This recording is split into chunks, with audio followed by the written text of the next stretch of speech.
David Taub here, co-creator of NextLevelGuitar.com. Hope all is going well, and I hope your guitar and musical journeys are going famously. Different techniques and devices that you can add to your lead guitar playing to help you develop your own voice on the guitar. These are just springboards that I want you to take and put your own twist on and make them your own. And there are ways that you could maybe add something different to your playing or some new technique or something that you could pull from and get inspired by. And before we get rocking, if you could do me a favor, please subscribe to the channel. You know, subscribing to the channel, that really helps us to keep bringing the content. Then also you will be notified when we have some new lessons up. Leave a comment below. Let me know what lessons you'd like to see coming up, how you like this lesson. If you like the video, please give it a thumbs up, and we thank you so much for your support. Now we're jamming in the key of B minor over this sludgy B minor track. We're using B minor pentatonic and blues scales, as well as we're using the B natural minor scale. All right, and let me show you the scale. It's movable off of the low E string root on the 7th fret. That's our B note.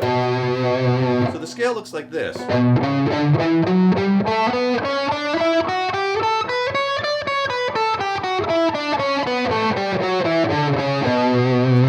Let me show you something I did on a string bend when I opened up the solo. Here it is in context.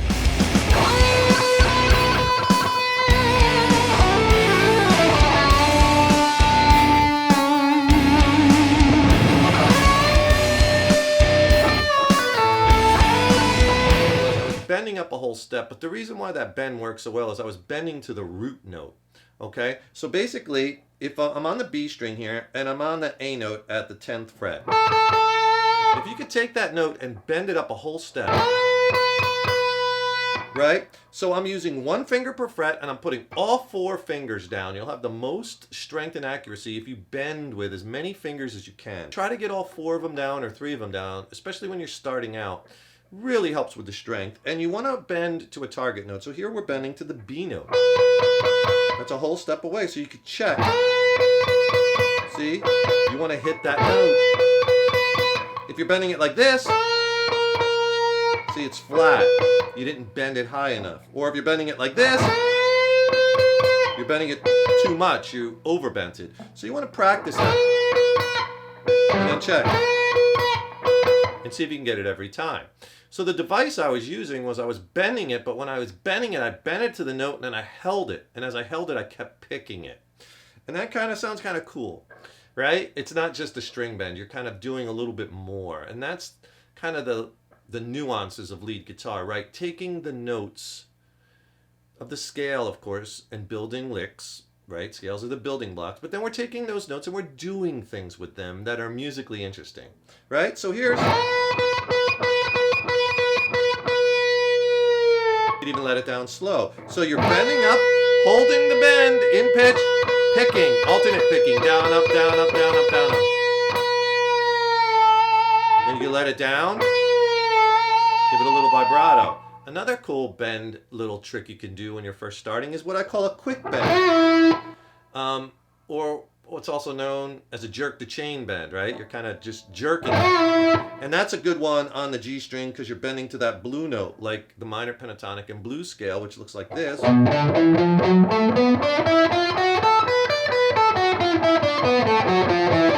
In the key of B minor, we have this blue note here, right?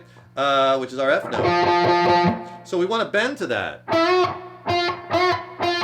All right, so you want to check that bend, but try to bend like up and down quick, and it gives you that really kind of cool sound. It's very different than this slow bend like we did before, holding it and picking it. Here I'm bending with 3 fingers. Again, put down as many fingers as you can to execute these bends. So much more strength and accuracy. And then pull it off to the 7th fret. So I'm bending 9, quick, 7, then slide it back to that 6th fret.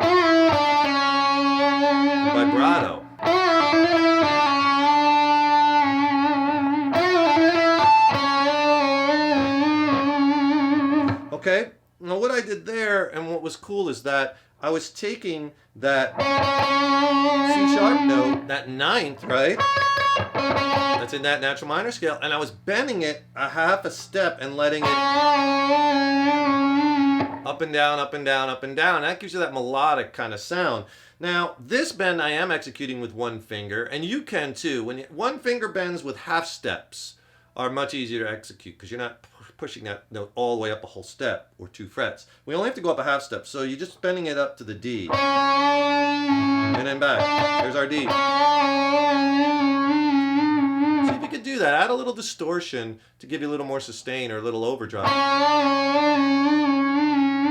And then as you're bending, turn the finger. Instead of trying to pull it straight down like this, it helps with the bend if you kind of turn that finger. See me kind of overbend it just to show you. So I'm kind of actually bending my wrist like in this motion. Bending that finger. And then letting it right back to pitch. So if you think about the note and pitch here, you're bending half step and then returning it right back to pitch. Right? Not returning it back too much. Right back to pitch.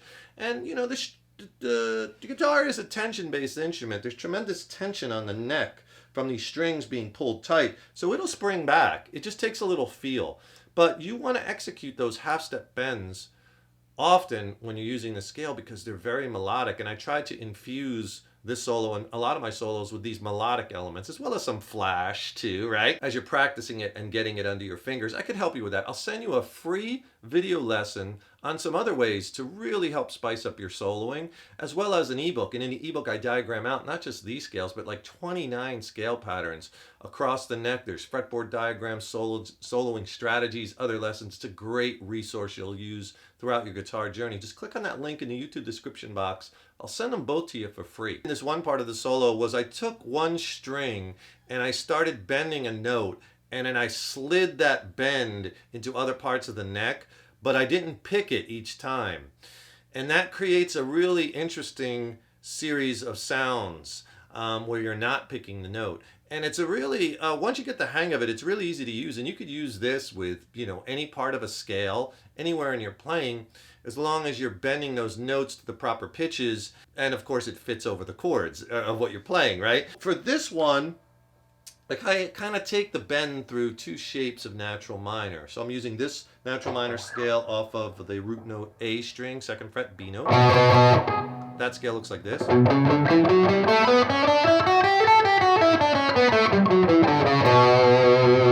And then also off the low E string, root, 7th fret, B note, that scale looks like this.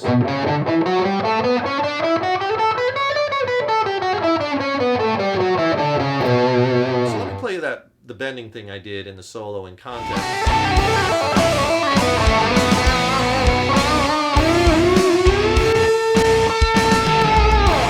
All you have to do for this is kind of know your scale on one string of the guitar. That's kind of a really important thing, I think, because that kind of takes you out of just always learning your scales vertically up and down the neck. You also want to learn them horizontally, right? For instance, like we're in B natural minor, so like if I start with the high B note on the 19th fret and I play every note but go this way in the scale, it'll sound like this.